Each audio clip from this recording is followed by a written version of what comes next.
Bueno, gaurko esperientzia nahiko gogorra esan da. Bai, nik ez da lehenengo aldiz egona zena ekitaldi honetan, iruditu jata betiko moduen oso interesanti eta beharrezkoe.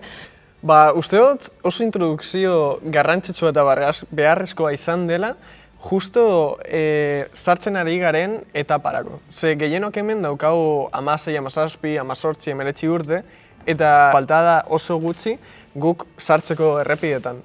Eta orduan oso ondo ikusi dut aurkezpen hau horretarako, kontzientzia hartzeko.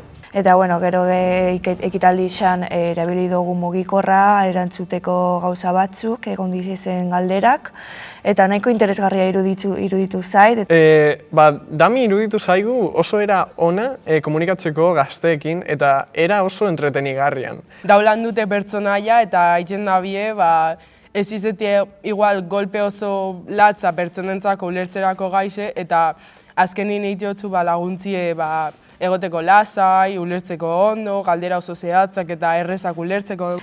Interakzioa eta holan eta super ondo, egon da, bai. Oso ondo. Gehien harritu zaidana izan da kasu errealak.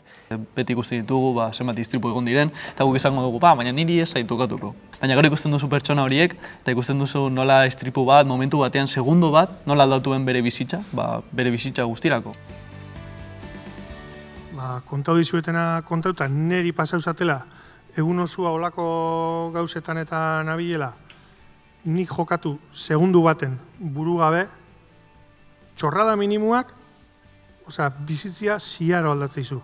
Bada, urrengo egunien atzaldeko 8 etxera heldu, zuen gurasoan bronka jaso, ertzain bat edo udaltzaingo bat, zuen etxeko gurasoen txirrine jo, da esan gehiago esariela, etorriko txeraz istripuen gelditu zarielako. Bai, pertsona horiek zeukan bizitza bat. Hori da gauzia, bizitza bat, historia bat kontatzeko. Bai, segundu batetik bestera aldatzi horrela radikal zure bizitza. Bai, nik uste dut danok izan margarela arduradunek, izen da zure erruegaitik beste baten bizitza amaitzie, eta ez da justue.